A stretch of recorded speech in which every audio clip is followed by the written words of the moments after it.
ఓకేనా? రైట్. ప్రభువు రక్షకుడైన యేసుక్రీస్తు నామములో మీ అందరికీ స్వాగతం పలుకుచున్నాను, వందనాలు తెలియజేస్తున్నాను. హల్లెలూయా, హల్లెలూయా, హల్లెలూయా. రైట్, నేరుగా వాక్య భాగమునకు వెళదాం. అపోస్తలుల కార్యములు 2వ అధ్యాయం 1వ వాక్యమునకు రండి.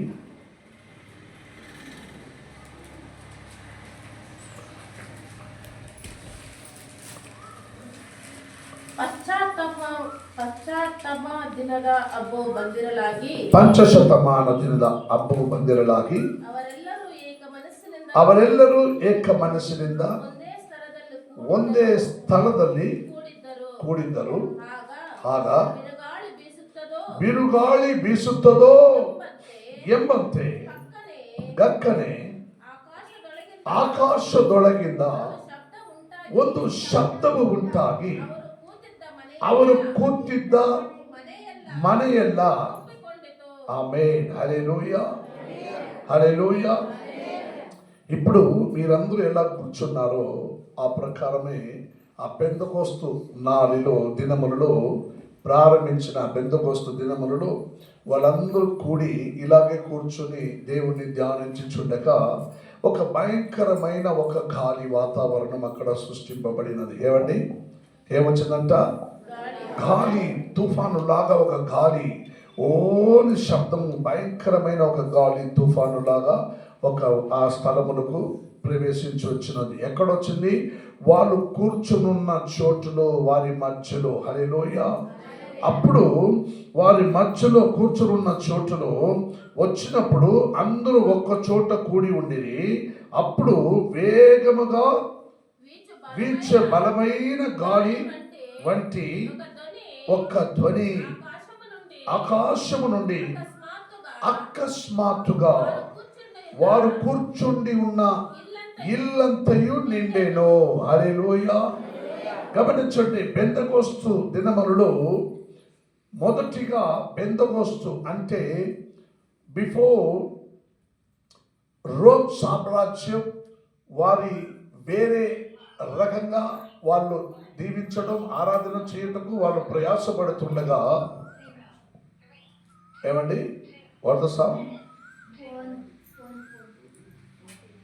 హల్లెలూయా.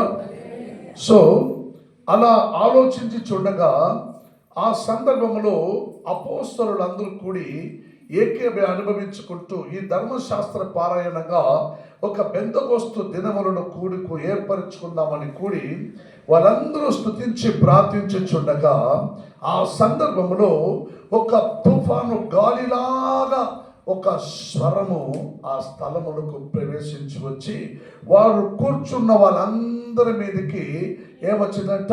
ఒక బలమైన స్వరము లాంటి ఒక గాలి వచ్చి వాళ్ళ మీద కూర్చునుండి వాళ్ళందరికీ ఒక ఏకి అనుభవించి ఒక ఆత్మని దేవుడు ఇచ్చాడని. హల్లెలూయా. 4వ వాక్యం చదవండి, 3 నుంచి చదవండి. మరియు అగ్ని జ్వాలలు వంటి నాలుకను విభాగింపబడి వారికి కనబడి వారిలో ఒక్కొక్కరి మీద వ్రాలగా అందరూ పరిశుద్ధ ఆత్మతో నిండిన వారై ఆ ఆత్మ వారికి ఒక శక్తిని అనుగ్రహించిన కొలది అన్య భాషలతో మాట్లాడసాగిరి. హల్లెలూయా. వీళ్ళందరూ ఎవరండి? గలిలయ దేశము వారు. వీళ్ళందరూ అన్య జాతి జనములు. వీళ్ళందరూ యూదా వారు కాదు, వారందరూ ఇశ్రాయేలు వారు కాదు. వీళ్ళందరూ అన్య జనములు. వారందరూ ఎక్కి అనుభవించి కూడి ప్రార్థించాలని వారు చేరిన చోటులో ఒక స్వరము లాంటి ఒక గాలి వచ్చి ఒక ఆత్మ వారందరి మీద ఆత్మ కుమ్మరించబడినది. హల్లెలూయా. ఆ ఆత్మ కుమ్మరింపబడిన వెంటనే వారు నాలుకల మీద అగ్ని పడితే, నిప్పు పడితే, ఎవరైనా ముట్టుకున్నారా? ఇంట్లో వంట రూమ్లో పాత్ర ముట్టుకున్నారా? ఉడుకు ముట్టుకున్నాక అంటారు కదా, ఆ ఉడుకు, అదే ఉడుకు నాలుగు మీద పడితే అబ్బరిస్తారు ఇంకా గట్టిగా. అటువంటి ఒక అగ్ని జ్వాల లాంటి ఒక మంట వారి నాలుక మీద పడంలోనే, ఒక ఆత్మ దిగిరావంలోనే వాళ్ళు అప్పుడు చేశారంట. హల్లెలూయా.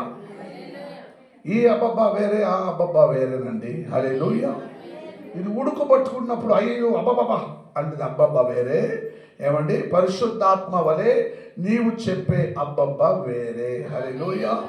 గమనించండి, వారి అందరి మీద ఒక ఆత్మ కుమ్మరించబడినందున ఒక శక్తి అనుగ్రహించిన కొలది అన్య భాషలతో మాట్లాడిని. హల్లెలూయా. అన్య భాషలంటే ఇప్పుడు మనం తెలుగు వాళ్ళు అనుకోండి, ఏమండి మనం కన్నడ వాళ్ళు, నావెల్ల కన్నడదವರು. హల్లెలూయా.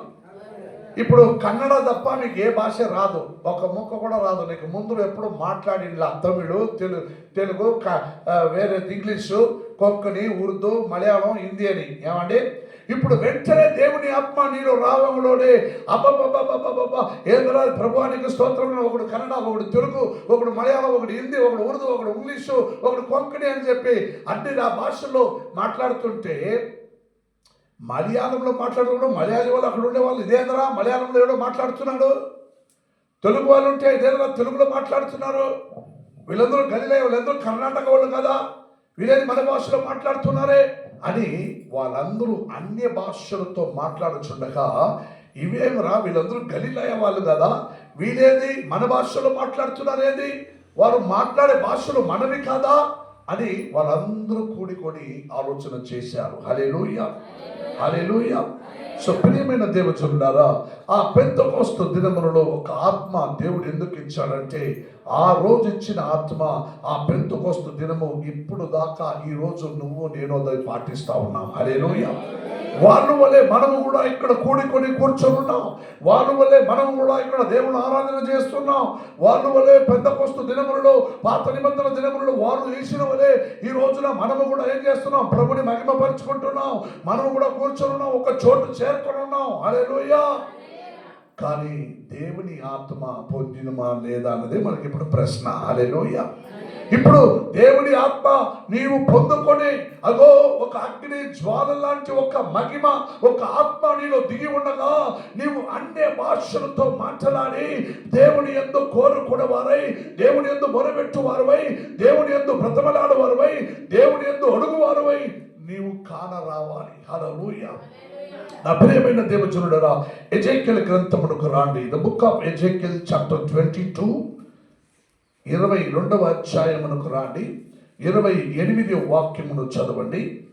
గమనించండి, పెంతెకోస్తు దినమనములలో దేవుని ఆత్మ మన ఎద్దు దిగి వచ్చినప్పుడు మనం అన్య భాషలతో మాట్లాడుకొనొచ్చు. దేవుని ఆత్మ వరములను పొందిన దినమే ఆ పెంతెకోస్తు దినమని ఆ రోజున ఆచరించడానికి ప్రారంభించారు. హల్లెలూయా. ఈరోజు అనేక సంఘములలో, అనేక దేవుని మందిరములలో, అనేక క్రైస్తవ సహవాసములలో అబ్బబ్బబ్బబ్బా అంటే ఉడుకు పాత్రలేమో ముట్టుకున్నట్టు అరుస్తా అంతే. హల్లెలూయా. కానీ వారు మాట్లాడే మాటలు బరక్కులు పక్కలో ఉన్న వారికి, వారు నా భాషలో మాట్లాడుతున్నారు ఏంటి అని నీ అన్య భాషలో మాట్లాడుచుండగా దేవుని ఆత్మ నీవు మాట్లాడిన మాట ఆయనకు అర్థం కావాలి. హల్లెలూయా. ఆయనకు అర్థం కావాలి. నువ్వు ఏ భాషలో మాట్లాడుచున్నావో ఆయనకు అర్థం కావాలి. హల్లెలూయా. అందుకే ఎజెకియలు ఒక మాట అంటున్నాడు. 22వ అధ్యాయం 28వ వాక్యం చదవండి. మరియు గమనించండి, దాని ప్రవర్తలు వ్యర్థమైన దర్శనములు కొనుచు యెహోవా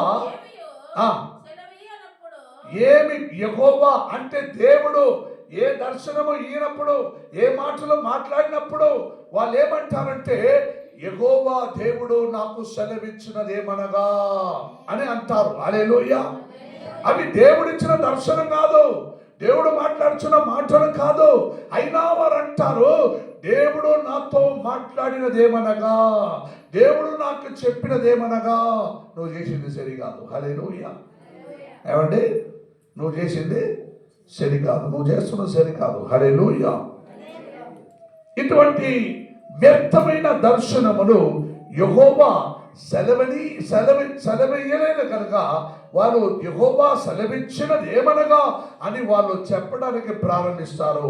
అటువంటి మాటలు దర్శనము మన దేవుడిచ్చినవి కాదు. హల్లెలూయా. 31వ వాక్యం చదవండి అందరూ. 31వ వాక్యం. నేను నా క్రోధమును వారి మీద గమనించండి, ఈ మాట గమనించండి.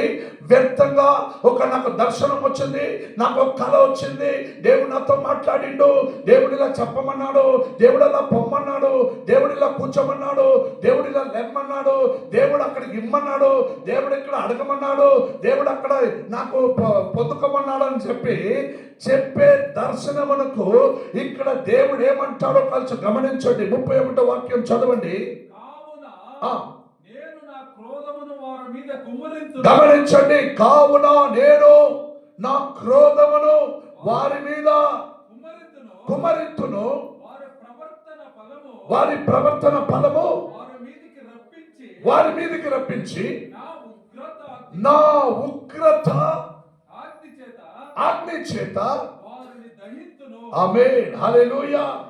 గమనించండి, ఎజేకియల కాలమందు ఆయన ఒక గొప్ప ప్రవక్తుడై ఉన్న కాలమందునే ఎవరెవరో ప్రవక్తలు చెప్పాలో వారి మాత్రమే ప్రవక్తన చెప్పాలి. ఏమండి ప్రవక్తన అని చెప్పి ఇప్పుడు మన పక్కలో కేజీఎం ప్రాంతంలో ఒక ఆడ సహోదరి నేను ప్రవక్తన చెబుతున్నానని మన ముడుబాగులలో ఉన్న అన్ని ప్రాంతంలో అనేకులు కూడా ఆ సహోదరి ఎందుకు ప్రవక్తన చెప్తుందంటనే అక్కడికి వెళ్ళి వస్తున్నారు. హల్లెలూయా. నువ్వు చేసినవి ఇదే, నువ్వు చెప్పేది ప్రవర్తన అయితే నీ చేయి చూసి జోషం చెప్తాడే ఆడది ప్రవక్తన కాదా? నువ్వు చెప్పేది ప్రవక్తన అయితే చేయి చేసం చూసి నీకు 2 భార్య, నీకు 4 పిల్లలు, నువ్వు ఇల్లు కట్టినావు, నువ్వు మంచోడు, నువ్వు ధారాళంగా ఇస్తావు, తీసుకోలేవు అని నీ గురించి బాగా చెప్తే కదా నువ్వు డబ్బులు ఇచ్చిన వాడికి. అప్పుడు అది దర్శనం కాదా? అది ప్రవక్తన కాదా? ఏమండి క్రీస్తుకు తర్వాత ఒక ప్రవక్తన ఉందా? అలా ప్రవక్తన చెప్పి కదా ఈ లోకంలో క్రీస్తే దిగి వచ్చాడని ఉంది. నువ్వు ఇంకా ప్రవక్తన చెప్తున్నావంటే క్రీస్తు కూడా ప్రవక్తుడే అని చెప్పే కాలాలు ఉన్నాయి ఇప్పుడు. హల్లెలూయా. క్రీస్తు ప్రవక్తుడు కాదు, ప్రవక్తన వలె దిగి వచ్చిన పరిపూర్ణ మనుష్య కుమారుడై అవతరించిన ఒక అవతార పురుషుడు ఆయన. మానవ పుత్రుడైన ఆయన పూర్ణమైన మనుష్య కుమారుడు, ఆయన పూర్ణముగా దేవ కుమారుడు అని వాక్యం సెలవిస్తున్నది. హల్లెలూయా. ఏమండి ఓకే ఆనాడు తిరిగి ఇప్పుడు ఆ దైవ సేవకుడు అన్నట్టుగా ఏమండి ఏ పాస్టర్ వచ్చినా మీరు ఇంట్లో చేర్చదండి, ఏ పాస్టర్ బయటికి పో. ఒక దైవ సేవకుడు చెప్పినట్టుగా నేను ఒక పాస్టర్ అండి, రేపు ఎవరింటికి అడగకపోతే ఏమండి నన్ను బయటికి పోమంటే నాకు ఎట్లుంటది? అట్టే కదా అండి దైవ సేవకుడిని గమనించాలి, దైవ సేవకుడు గౌరవించాలి. నాకన్నా గొప్ప సేవకుడై ఉండొచ్చు, దేవుని ఒక వాగ్దాన పుత్రుడై ఉండొచ్చు, దేవుని వరము పొందినవాడు ఉండొచ్చు, దేవుని దర్శనం పొందినవాడు ఉండొచ్చు. ఆయనకి ఇచ్చిన దర్శనం ఏమిటో దేవుడు ఇగో నాకు ఇచ్చిన దర్శనం ఈ ములుబాగుల పట్టణములో గత 4 లక్షల ప్రజలు ఉన్న ఈ ములుబాగుల పట్టణములో వారి క్షేమమే నీ క్షేమం, నువ్వు వెళ్ళి వారి కొరకు ప్రార్థన చేయమని దేవుడు నాతో మాట్లాడిండు. ఏమండి ములుబాగుల పట్టణముల కొరకు నువ్వు ప్రార్థించు. ఆ దేశ పట్టణము, ఆ దేశ స్వతంత్రం, ఆ పట్టణంలో ఉన్న స్వస్థత, ఆ పట్టణంలో ఉన్న సుఖ సౌఖ్యమే నీ సౌఖ్యం అని దేవుడు అన్నాడు. ఆ పట్టణం కోసమే దేవుడు బెంగళూరు పట్టణముల నుండి నన్ను తీసుకొచ్చి ఇక్కడ పెట్టాడు. ఆ పట్టణం కోసం రాయో పగలనే ప్రార్థించుచుండగా ప్రభు నీవు నన్ను నమ్ముకొని నాకిచ్చిన ఈ ములుబాగుల పట్టణమును కొరకు స్తోత్రం అంటాను.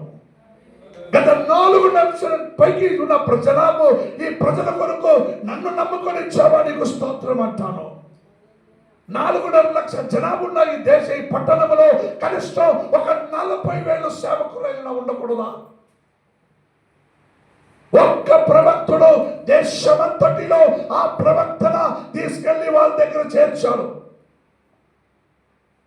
ప్రవక్తలను కూడా దొంగ ప్రవక్తలుగా ఎలియా కాలంలోనే మార్చారు.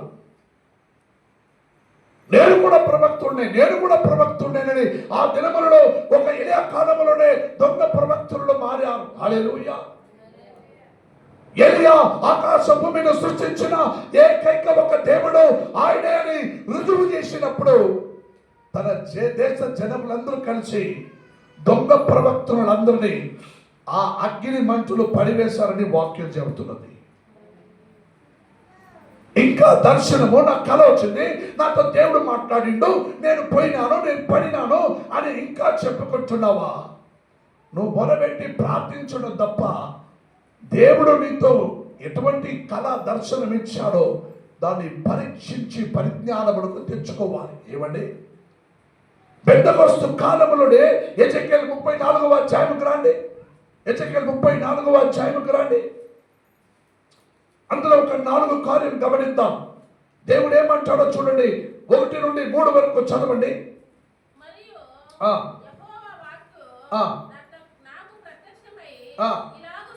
ఇలాగూ సెలవిచ్చును. గమనించండి, ఎజెకియెల్ అంటున్నాడు, దేవుని వాక్యం నాకు సెలవిచ్చినది. అది ఏమనగా దేవుడు ఇలాగ అంటున్నాడు, ఒరే నరపుత్రుడా, ఇశ్రాయేలీయుల కాపురులకు ఈ మాట గమనించండి. ఇలా గట్టిగా నువ్వు చెప్పగలవా? ఇటువంటి ప్రవర్తనను చేయగలవా? ఇటువంటి దర్శనను చూడగలవా? ఏమంటే గట్టిగా చెబుతున్నాడు, నరపుత్రుడా, ఇశ్రాయేలీయుల కాపురులకు ఈ మాట నువ్వు ప్రవేశింపబోని దేవుడు నాతో మాట్లాడిండు. ఆ మాటలు ఏమిటంటే చదవండి పైకి. ఆ కాపురులతో ప్రభువు యెహోవా సెలవిచ్చిన ఏమనగా ఏమండి, తమ కడుపు నింపుకొను ఇశ్రాయేలీయుల కాపురులకు. ఏమండి, ఎందుకు శ్రమ? ఎందుకంటే దర్శనం వచ్చింది, ప్రవక్తన చెప్తానని. ఏమండి, మనుషులను మాయ చేసి మోస మార్గంలో నడిపించుకుంటూ నువ్వు ఇంకా ప్రవక్తన చెబుతున్నానంటే, ఏమండి, నీ చేతులు ధర్మశాస్త్రం దొరికిపోయింది, నీ చేతికి బైబిల్ దొరికింది. ఎప్పుడు నీ చేతికి బైబిల్ దొరికిందో, నువ్వు ఏ దైవ సేవకుడైనా సరే, నువ్వు ఏ ప్రవక్తుడైనా సరే, నువ్వు విశ్వాసించక్కర్లేదు వారి మాటలని. నీ చేతికి దేవుని మాట ఒక ధర్మశాస్త్రమై రూపంలో నీ చేతికి అందుబాటు అయింది కదా. ఇక్కడ ఉన్న వారిలో ఎవరైనా బైబిల్ లేకున్నారా? అందరూ బైబిల్ తీసుకొచ్చారా? బైబిల్ నీ చేతిలో ఇచ్చాక, ఏమండి, బైబిల్ నీ చేతిలో ఇచ్చాక, గత వారంలో మన మధ్యలో అజయ్ ఒక సహోదరుడు వచ్చాడు. కొంతమంది బైబిల్ మూసి పెట్టింటారు. ఏమండి, ఈ జోషుడు ఏం చేస్తాడు, అన్ని పెట్టుకుంటూ ఇక్కడ జోషుడు చేసేవాడు. ఈ మధ్యలో ఒక తాడు పెట్టమంటాడు ఇట్లా అడ్డంగా. అలా తెరిచినాక అక్కడ ఏం రాసిందో అవి నీకు చెప్తాడు. అట్టే ఈ కాలంలో ఉన్న క్రైస్తవులు కూడా ఏం చేస్తారంటే బైబిల్ సగం బట్టి తెరుస్తారు. అక్కడ ఏమో ఒకటి వాక్యం చదువుకుంటూ అబ్బబ్బబ్బబ్బబ్బబ్బ దేవుడు నాతో మాట్లాడిండు. ఏమండి, మళ్ళీ మూసి మళ్ళీ తెరువు, అదే మాటలు మాట్లాడిందా? కాల్చి గమనించండి, దేవుని వాక్యం మీరు చక్కగా గమనించాలి. ఇక్కడ ఏమంటుందంటే, నరపుత్రుడా, ఇశ్రాయేలుల కాపురులకు ఈ మాట ప్రవేశింపము. మీరు పైకి చదవండి సిస్టర్. వాళ్ళు కడుపు నింపుకున్న దానికోసం, ఏమంటే వాళ్ళ అన్నం ఆహారం కోసం, కడుపు నింపుకోవడం కోసం వాళ్ళు దర్శనం చూస్తున్నారు, వాళ్ళు ప్రవక్తలు చెబుతున్నారు, వాళ్ళు దేవుడు మాట్లాడినాడు అంటున్నారు, వాళ్ళు కడుపు కోసం అంటున్నాడు దేవుడు. పైకి చదవండి సిస్టర్. ఇశ్రాయేలుల కాపురులకు శ్రమ, కాపురులు గొర్రెలను మేపవలెను కదా. కాపురులు ఏం చేయాలండి? గొర్రెలను మేపాలి. ఏమంటే ఇక్కడ చాలా జాగ్రత్తగా గమనించాలి. పెంతెకొస్తు దినమానంలో దేవుడు ఇచ్చిన మాటలు ఇవి. కాపురులు గొర్రెలను మేపాలి. ఏమండి, ఈయనేం చేస్తున్నారంట? చదవండి సిస్టర్ పైకి. గమనించండి, గొర్రెలు మేపమంటే గొర్రెలు బాగా కొవ్వినది ఒక గొర్రెలను పట్టుకుంటారు. ఆ గొర్రెలు బాగా కొవ్విన గొర్రెల్ని పట్టుకొని అవి గసగసను కోసి ఉప్పు కారం పెడతారంట. తర్వాత ఏం చేస్తారంట సిస్టర్? వధించి తిని. గమనించండి, వాక్యం ఎంత అందంగా చెబుతున్నది. ఇక్కడున్న వాళ్ళందరూ ప్రవక్తల ద్వారా దేవుడు నాతో మాట్లాడిండు అని చెప్పుకుంటూ గొర్రెలని కాపరం కాయాలంటే కాపాలంటే కన్నడలో ఒక ఒళ ఎద్దు ఏన మేతో ఏం చెప్తారు? బేలి ఎద్దు ఒళ మేతు. ఏమండి, కాపరులుగా ఉండి గొర్రెలు కాపురం చేయాలంటే ఆ గొర్రెలో కొవ్విన గొర్రె ఏదో చూసి దాన్ని తీసుకొని కోసి వాడే తింటాడు. అవి తినింది కాక ఆ చెలికి ఏం చేస్తాడు? ఆ ప్రాంత్యములో ఆ బొచ్చు చర్మం దాన్ని కప్పుకుంటారంట. ఈ కాలంలో అటువంటి క్రైస్తవులే కనబడుతున్నారండి. పెద్దవస్తు కాలంలో కానవచ్చిన అటువంటి నిజమైన ఒక భక్తురాలు, అటువంటి నిజమైన ఒక క్రైస్తవ సహవాసం ఈ నాడులో కానరాకపోతున్నది. బాగా కొవ్వినదాన్ని ఎత్తుకొని వధించి తిని ఆ చర్మమును వాళ్ళు కప్పుకునే క్రైస్తవులుగా కనబడుతున్నారు. హల్లెలూయా. దేవుని ఆత్మ హెచ్చరిస్తున్నది. పైకి వాక్యం చెప్పిన ప్రకారం చదవండి సిస్టర్.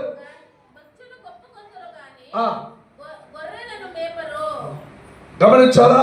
కోసి తింటారు, కప్పుకుంటారు, కానీ గొర్రెలు మాత్రం వాళ్ళు మేపరు. సిస్టర్, అందులో 25వ వాక్యం చదవండి. అందులోనే 25వ వాక్యం గమనించండి. దేవుడు నీకు మంచి కాపరిగా ఉన్నాడని వాక్యం సెలవిస్తున్నాయి. దేవ మనుషులైన దావీదు కీర్తన 23:1 చెబుతున్నాడు, యెహోవా నా మంచి కాపరిగా ఉన్నాడని. ఏమంటే దేవుడు నా మంచి కాపరిగా ఉన్నాడని దావీదు అంటున్నాడు. ఇక్కడ వాక్యం చదవండి. మరియు అవి అరణ్యములో నిర్భయముగా నివసించినట్లు, అడవిలో నిర్భయముగా పండుకున్నట్లు నేను వారితో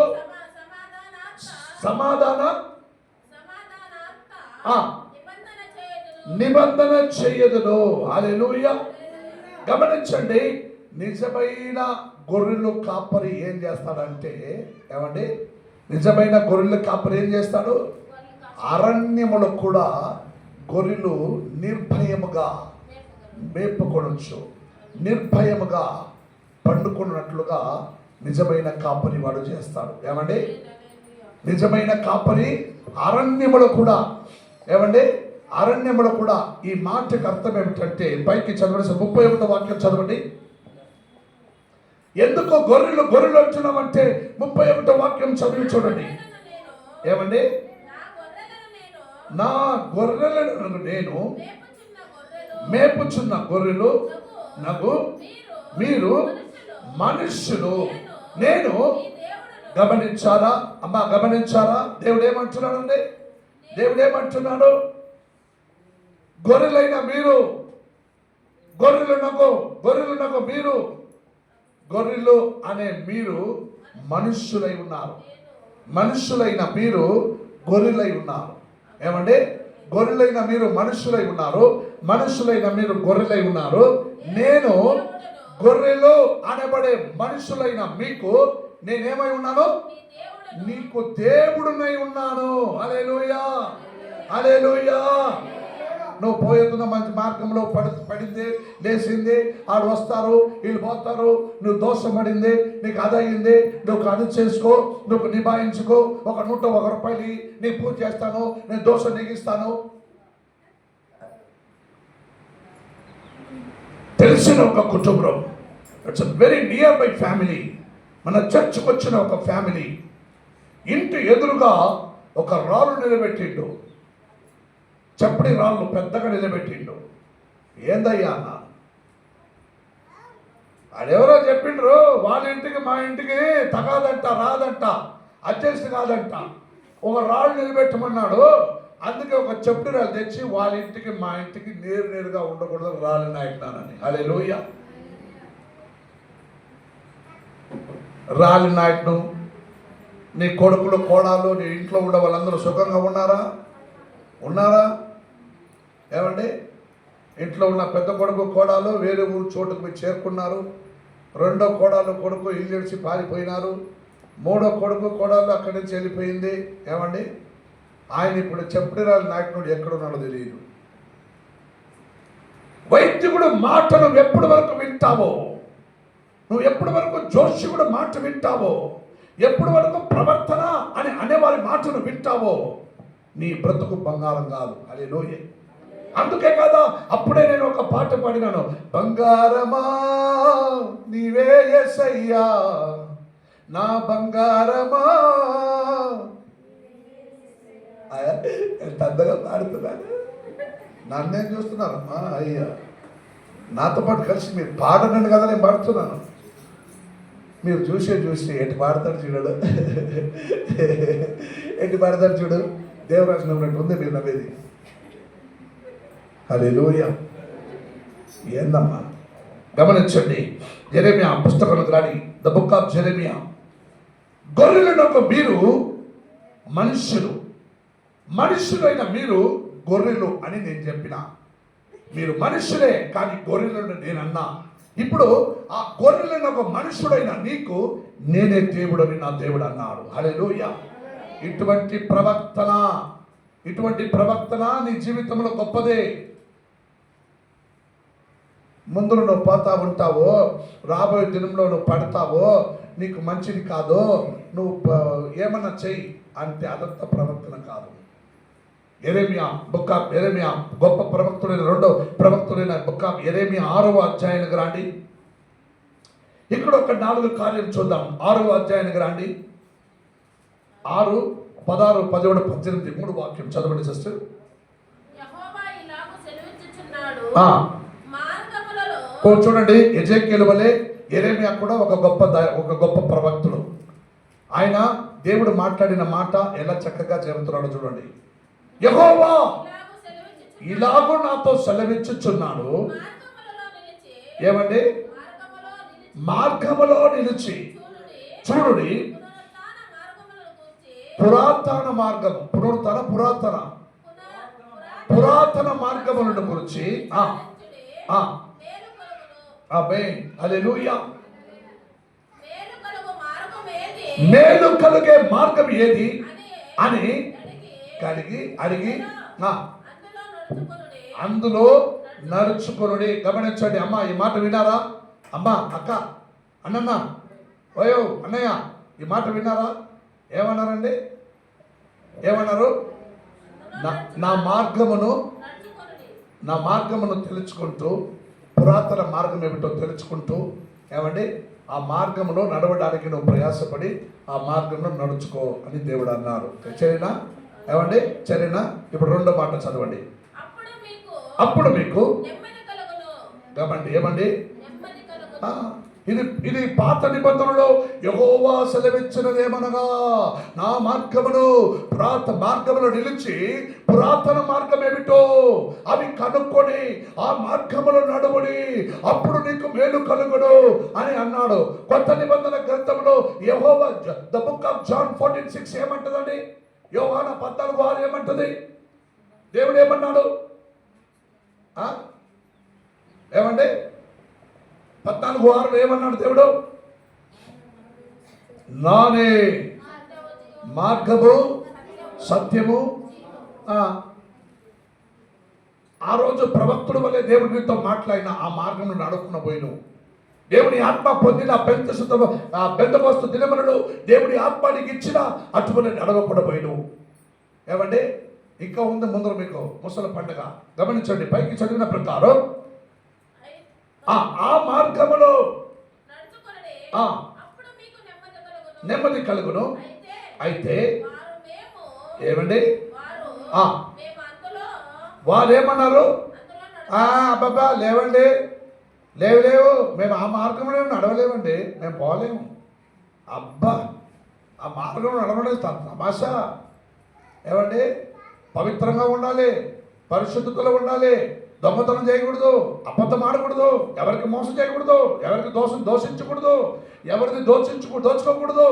ఏమంటే నా మార్గం నువ్వు వెళితే ఏడరా పోయింటివే, అది ఏడో పిలిచిండ్రు, వాళ్ళ దగ్గర పోయినాను, ఫోన్ చేసి ఏడరా ఉన్నావు, నేను ఇది ఏడకున్నాను నువ్వు చెప్పు, నేను ఇది ఏడకున్నాను నువ్వు చెప్పు. ఫస్ట్ వాడు ఏమని విషయం చెప్తే తర్వాత చెప్తాడు ఇది ఏడున్నాడని, ముందు చెప్పడు నేను ఏడున్నాడని. ఏమండి ఒరే ఏడరా నువ్వు, ఈడు ఒక బరువైన రాళ్ళు తల మీద మోపుకొని దూరం పోవాలి రారా అంటే, అబ్బా లేదు నేను ఏడో దూరంగా ఉన్నా నేను రాలేను అని చెప్పాలని. అందుకే కదా నువ్వు ఏడున్నావు అంటే నేను ఏడ ఉన్నాను నువ్వేమన్నా విషయం చెప్పు ఫస్ట్. నా వల్ల అయితే ఇక్కడ ఉన్నానని చెప్తాను నిజం, నా వల్ల కాకపోతే నేను ఎక్కడో దూరం ఉన్నానని అబద్ధం చెప్తాను. ఇది వాళ్ళ అలవాటు. ఏమండి ఇక్కడ దేవుని వాక్యం చదివిస్తుంది, నేనే మార్గము, నేనే సత్యము, నేనే జీవముని యేసయ్య తన నోటి మాటలతో చెప్పాడని వాక్యం రాయబడి ఉన్నది. కానీ ఇక్కడ నీవు నా మార్గంలో నిలిచి పురాతన మార్గం ఏమిటో తెలుసుకుంటూ ఆ మార్గంలో వెళ్ళడానికి నువ్వు ప్రయాసపడిన ఎడల నీకు మేలు కలుగును. ఆ మేలు కలిగిన తర్వాత ఏమండి పైకి 17-18 వాక్యం చదవండి సిస్టర్. మిమ్మల్ని కాపు కాయటకు నేను కావలి వారిని నిలిచి ఉన్నాను, ఉంచి ఉన్నాను, ఆలోకించుడి. భారమేమో వారు చేయు బౌరధ్వని వినబడుచున్నది, అయితే మేము నేను వినము. హల్లెలూయా. గమనించండి, పెంతెకొస్త దినములలో ఆత్మ వరములతో దేవుడిచ్చి ఇలా ఉండము, ఇలా నడవము, ఇలా వెళ్ళము, ఇలా పోమని అన్నాక అలా మేము చెయ్యము. హల్లెలూయా. ఏమండి ఆ మార్గంలో నడవలేము, అలా నీతిగా నిజాయితీగా బ్రతకాలి. దేవుడి వాక్యం చెబుతున్నది. అబొకొక్కడే ప్రవక్తుడు 2వ అధ్యాయం 2వ వాక్యంలో అన్నాడు, నీతివంతుడు తన నమ్మకముతో బ్రతుకుతాడు. అబ్రహాము తన నమ్మకంలో బ్రతికిండు, నీతివంతుడు నమ్మకముతో బ్రతుకుతాడని ప్రవక్తుడు అన్నాడు. ఆ మార్గంలో నేను వెళ్ళలేనండి. ఈ మార్గంలో పోతే నాకు ఇష్టం వచ్చినట్లు సినిమా చూసుకోవచ్చు, అబద్ధాలు ఆడుకోవచ్చు. ఏమంటే చర్చ్కి వస్తే praise the lord brother sister అన్నాలి. ఈ రూట్లో పోతే ఏమంటే ఒరే ఎవడరా రారా పోరా కూర్చోరా అట్లా. ఏమంటే కొంచెం టైప్ చేంజ్ మాటలు. Brother sister praise the lord రాండి కూర్చోండి మంచి మాటలతో పలకరించుకుంటూ వెళ్ళటం. ఈ మార్గంలో వెళితే డిఫరెంట్ లాంగ్వేజ్ తెలుసు నాకు, కొంచెం డిఫరెంట్ లాంగ్వేజ్. అమ్మా ప్రైజ్ ది లార్డ్. ఆ ప్రకారం ఇక్కడ వాక్యం సెలవిస్తున్నది. గమనించండి, వాళ్ళు నడవమంటే ఆ మార్గంలో నడవమన్నారు, బోర శబ్దము వినమంటే వాళ్ళు వినమంటున్నారు. నేను వినను. హల్లెలూయా. పైకి చదవండి సిస్టర్. అన్య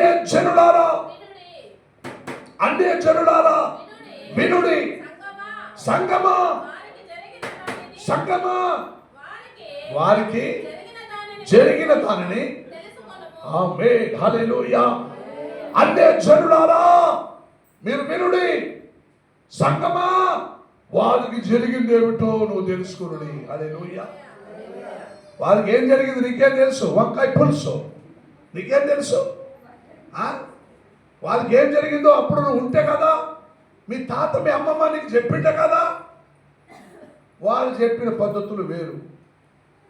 ఏమండి ఇప్పుడు మీరు చేసుకుంటున్న పద్ధతులు వేరు. 500 దినములు బెంతెకొస్తు దినములలో నీకు ఇచ్చిన ఆత్మ నీతో లేదు. ఏమండి 500 బెంతెకొస్తు దాంట్లో అన్య భాషలతో మాట్లాడిండ్రు. ఇప్పుడు అన్య భాషలో మాట్లాడే వాళ్ళందరూ ఏం చేస్తారంటే పొయ్యి మీద ఉన్న ఉడుకుడుకుగా పాత్ర తీసినట్టు అబ్బబ్బబ్బబ్బబ్బబ్బబ్బబ్బ అడిగితే అన్య భాష. హల్లెలూయా. హల్లెలూయా. ఏమండి వాక్యం బాగా చెప్తుంది. పైకి చదవండి సిస్టర్. పైకి భూలోకమా ఫస్ట్ అన్య జనులారా వినుడి అన్నాడు. తర్వాత సంగమా వినుడి అన్నాడు. ఇప్పుడు భూలోకమా వినుము. ఈ జనులు నా మాట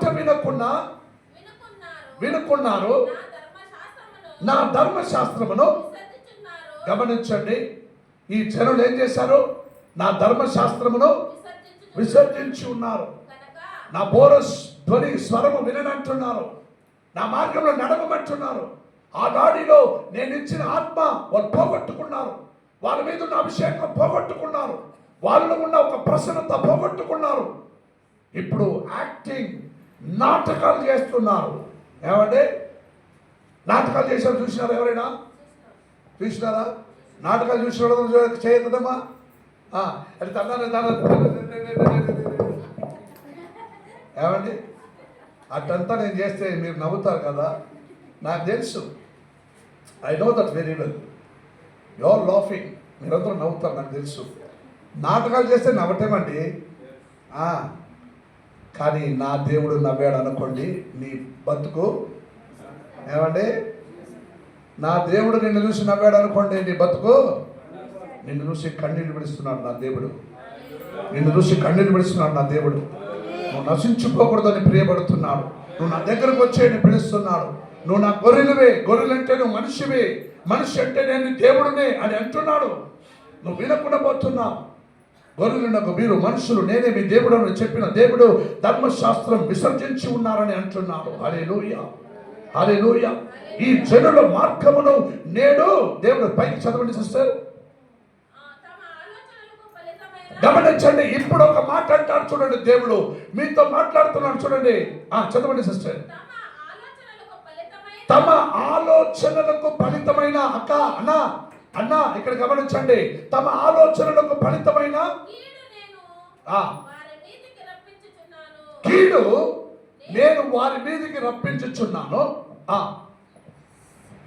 పై ఇంకో మాట ఉంది.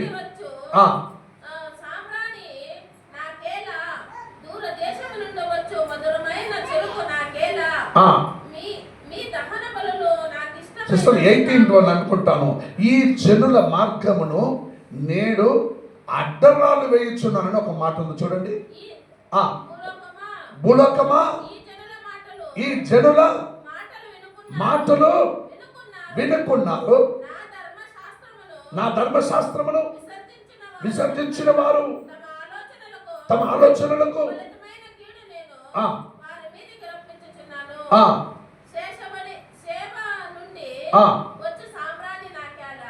ఈ మాట లేదు అక్కడ. ఈ జనుల మార్గమున నేను అడ్డరాళ్ళు వేయదును. It's in the 4th one. It's 18th, 6th verses 18th. అన్యజనులారా వినుడి, సంగమా వారికి జరిగిన దానిని తెలుసుకొనుము. సిస్టర్ సారీ 21 చదవండి. 6లో 6లో 21. గమనించండి. కావున యెహోవా ఇలాగ సెలవిచ్చుచున్నాడు, ఈ జనుల మార్గమున నేను అడ్డురాళ్ళు పెడతాను. హల్లెలూయా. నువ్వెక్కడో చూసుకున్నట్టు పోతా ఉంటే కింద అడ్డరాలు పెట్టింటాడు ఇక్కడ జీవితంలో. ఏమండి, క్రీస్తు 40 రోజు ఉపవాసించుకున్నగా అపవాది అనేవాడు శోధించాడు. అప్పుడు ఒక మాట అన్నాడు. ఎవరైనా చెప్పండి చూద్దాం. యేసు స్వామిన శోధన పడిసిదా సైతానా? అప్పుడు వాడు ఏమన్నాడో చెప్పండి. ఓకే, మరొకటి ఇంకొకటి. ఆడేమన్నాడు? అయ్యో నువ్వు దేవకుమారుడువా, నువ్వు దేవకుమారుడువా దా అని చెప్పి కొంచెం పైకి తీసుకెళ్ళి, ఇక్కడ ఉన్నవన్నీ నాదే, నువ్వు పని చేయి, ఇక్కడి నుంచి దూకు. ఏమండి, ఇక్కడి నుంచి దూకు. వాక్యం ఏం చెప్తుంది? అపవాది నోట్లో, బూత్ నోట్లో అదేమో చెప్తారంట. బూత్ అన్న బాయల్ని బైబిల్ మార్చుకుందాం మనం. వాడు అన్నాడంట, ఇక్కడి నుంచి దూకు, నీ పాదము రాళ్లకు తగలకు నా నేను ఎత్తు కూడా కాపాడబడుతుందని వాక్యం రాసింది కదా. ఏమండి, ఇక్కడే వాక్యం రాసింది, నువ్వు నాతో ఎగతాళం చేస్తే నా మార్గంలో నడవకుండా ఉంటే నీకు మార్గంలో నేనేం పెడతాను, అడ్డరాలు పెడతాను. అవి తగిలిందనుకో, రాళ్ళు తగిలి కింద పడిన వాళ్ళకి పొల్లు పోతాయి, నాలుగు అంటే పొల్లు ఉండదు. ఏమండి, తర్వాత కొందరు కింద పడినారనుకోండి, అబ్బో ఒక్కొక్క చిన్న రాళ్ళు దబ్బిందనుకో పోయిండు, అయ్యో రాళ్ళు తగిలి కింద పడినాడు చచ్చిపోయినాడప్ప. ఇవన్నీ మీరు వినాలా లేదా? ఆ మాట ఇక్కడ దేవుడు అంటున్నాడు, నువ్వు నేను చెప్పింది వినకపోయినా, నా మార్గం నడవకపోయినా, ఏమండి బోరతోని నువ్వు వినకపోయినా, మాట్లాడకపోయినా, నడవకపోయినా నీకు అడ్డురాళ్ళు పెడతా నేను మధ్యలో. నీకు నేను పెట్టింది అడ్డురాళ్ళు నీకు తెలియదు, నేనే పెట్టానని. నేను అప్పుడే అన్నాను కదా, వాళ్ళ ఇంటికి మా ఇంటికి కాలేదని మధ్యలో ఒక చెప్పుడిరాలు నిలబెట్టిండు. ఇప్పుడు ఏడకి పోయిండో తెలియదు ఆయన. ఏమండి, అడ్డురాలు నా దేవుడు పెట్టాడు అనుకో, ఏమండి నువ్వు ఏడకి పోతావు నాకు తెలియదు. అందుకే ఒక్కొక్క మాట చివరిగా రోమాపురంకు రాసిన పత్రిక 2వ అధ్యాయంకి రండి. రోమాపురంకు రాసిన పత్రిక 2వ అధ్యాయం. అపవాది నోట్లో, ఆయన నోట్ల నుంచి వచ్చిన మాట మత్తయి 14వ అధ్యాయం 6వ వాక్యములో, నీ రాళ్ళు, నీ పాదము రాళ్ళకు తగులకుండా ఎత్తుకొనబడుతుందని వాక్యము చెప్పాడు. ఇక్కడ రోమ 2:21, 22, 23 వాక్యం తొందరగా చదవండి అయ్యా, కొంచెం ఫాస్ట్గా. ఎదుటి వానికి బోధించు, నీవు నీకు నీవే బోధించుకునవా.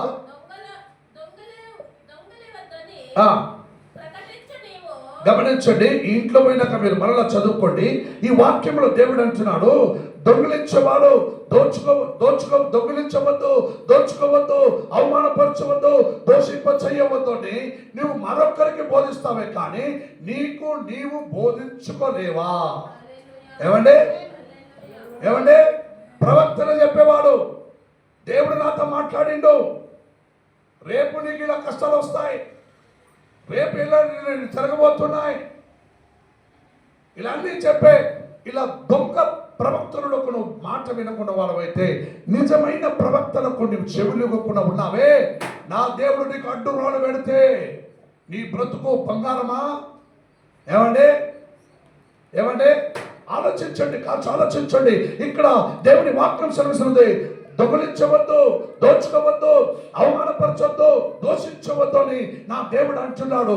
నువ్వు దొంగిలించడం, దోచుకోవడం, నా దేవుని మాట, ఆయన మా నామం అవమానపరచడం, ఆయన దోషింప చేయడం ఇంకా నీలో కానవస్తే, బెంతకోస్తు దినమానములలో ఉన్న ఆ దేవుని ఆత్మ ఇప్పుడు దాకా నడిపించుకొని వచ్చినదంతా వ్యర్థమే కాదండి. హల్లెలూయా, వ్యర్థమే కాదా? అందుకే ఇక్కడ యోహాను 10వ అధ్యాయంలో 3-4 వాక్యం చదవండి. గొర్రెను గమనించండి, గొర్రెను పేరు పెట్టి పిలిచే దేవుడు నా దేవుడు. హల్లెలూయా, గొర్రెల్ని పేరు పెట్టి పిలిచే దేవుడు నా దేవుడు. కానీ నా స్వరము నా గొర్రెలు కనబెడుతుంది, వింటుంది అని దేవుడు అంటున్నాడు. ఆనాటికి ఈనాటికి చెప్పిన మాట కాల్చిన తేడా గమనించండి. పెంతెకోస్తు దినమానములలో దేవుని ఆత్మ వచ్చి అబ్బబ్బబ్బబ్బా రీబాబా లర్రబా కబా నా మౌదురి అందర షగ నానలనా అని అన్య భాషలతో మాట్లాడినారు. ఇప్పుడు దేవుడు అంటున్నాడు, నా గొర్రెలు నేను పేరు పెట్టి పిలుచుచున్నాను, గంగమ్మ, నారాయణమ్మ, మంగమ్మ రాండి అని. హల్లెలూయా, హల్లెలూయా. నేను పిలవచుండగా నా సంఘములో ఉన్న గొర్రెలు, మనుషులనే గొర్రెలు నా స్వరము వింటారు. హల్లెలూయా. నా స్వరము వినములోనే గొర్రెలు మెప్పేవాడు ముందుకు వెళుతుంటాడు. హే రా అన్నాడు అనుకో, అన్ని గొర్రెలు వాడు వెనకాల పోద్ది. ఏమండి, ఒక్క గొర్రె కూడా దారి తప్పిపోదు. మీరు కళ్ళు కానవచ్చే గొర్రెలు ఆయన స్వరము విని ఆయన వెనకే వెళ్ళద్ది. అదే పక్కన పోయి నిలుచుకుంటా రా అని నువ్వు పిలువు, వస్తుందేమో చూద్దాం నీ దగ్గర గొర్రెల్ని. రాదు, నువ్వు దొంగోడివి, దొంగ కాపరివి. హల్లెలూయా, నువ్వు దొంగ కాపరివి. అమ్మో వచ్చాడు దొంగ కాపరి, నా కాపరేశ్వరం నాకు తెలిసినాడు, వెళ్ళిపోద్ది అక్కడ దొంగ గొర్రెలు. హల్లెలూయా. ఏమండి, ఇంత తేడా. పెంతెకొస్తు దినమానములో పెంతెకొస్తు దినములను ఆచరించిన ఆ దినం మొదలుకొని ఇప్పుడు దాకా నా దేవుడు నీతో మాట్లాడుచున్నాడు. ప్రవక్తలకు ఎక్కడకు వెళ్ళి మోసపోవకుడి. నీ చేతిలో ధర్మశాస్త్రం ఉంది. కూర్చుని చదువుతుంటే కళ్ళు మూసుకుంటూ ప్రార్థిస్తే నా దేవుడు నీకు దర్శిస్తాడు. నా దేవుడు నీతో మాట్లాడతాడు.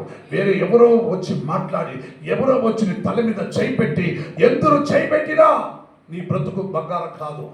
ఎన్ని దైవ సేవకులు ముట్టినా నిన్ను, నీ బతుకు బంగారం కాదు. ఎందరో వచ్చి ప్రవక్తలు చెప్పినా నీ బతుకు బంగారం కాదు. నీ చేతిలో ఉన్న బంగారం కన్నా అమూల్యమైన ధర్మశాస్త్రము నీ చేతిలో ఉండగా అవి చదువు, ధ్యానించుము, ప్రార్థించుము. దేవుడు నీకు దర్శనం ఇచ్చుచున్నాడు. హల్లెలూయా, హల్లెలూయా.